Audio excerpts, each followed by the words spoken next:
ছুটির দিন শুক্রবার বেলা 12:30টার দিকে ভূমিকম্পে কেঁপে উঠেছে মায়ানমারের রাজধানী সহ দেশটির বিভিন্ন স্থান।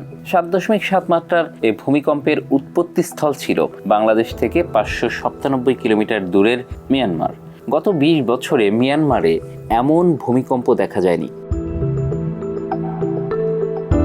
মিয়ানমারে উৎপত্তি হওয়া ভূমিকম্পে প্রতিবেশী থাইল্যান্ডেও ভয়াবহভাবে অনুভূত হয়। কয়েক মিনিট পর একই এলাকায় 6.4 তীব্রতার একটি আফটারশক অনুভূত হয়। পরপর দুটি ভূমিকম্পে দেশটির বিভিন্ন স্থানে বহু মানুষ নিখোঁজ রয়েছেন এবং ব্যাপক ক্ষয়ক্ষতি হয়।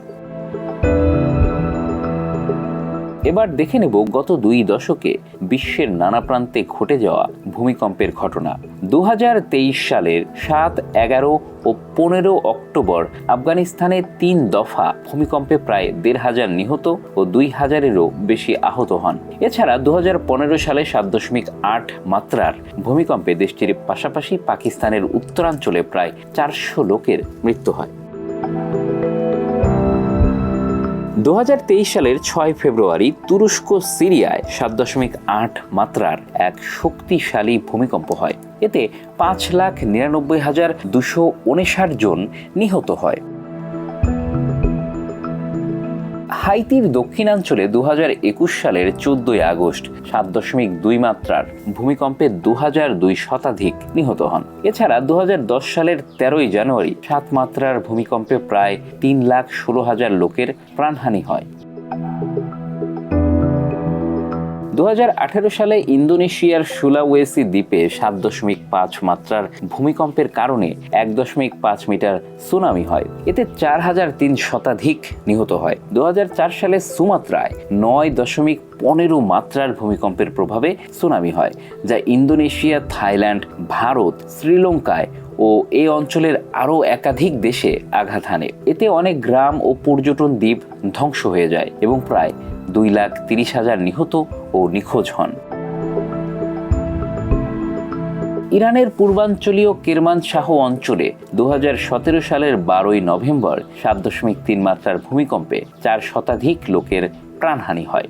2017 সালে মেক্সিকোতে 7.1 মাত্রার ভূমিকম্পে অন্তত 369 জনের প্রাণহানি ঘটে। 2016 সালে ইতালিতে 6.2 মাত্রার ভূমিকম্পে প্রায় 300 লোক নিহত হয়।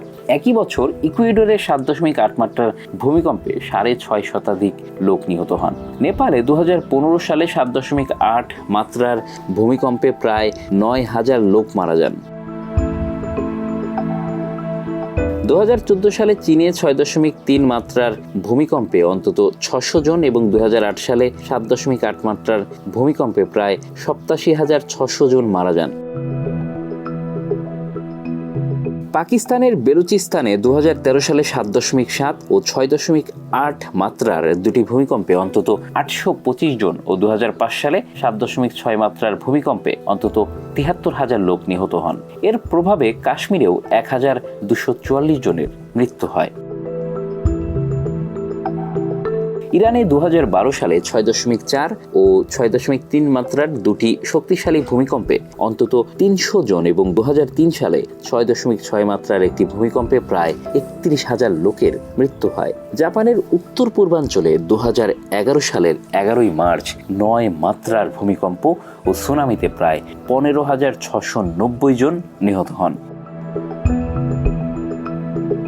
2011 সালে নিউজিল্যান্ডে 6.3 মাত্রার ভূমিকম্পে অন্তত 180 জন নিহত হন। আর চিলিতে 2010 সালে 8.8 মাত্রার ভূমিকম্প ও পরবর্তী সুনামির ফলে 5 শতাধিক লোকের মৃত্যু হয়।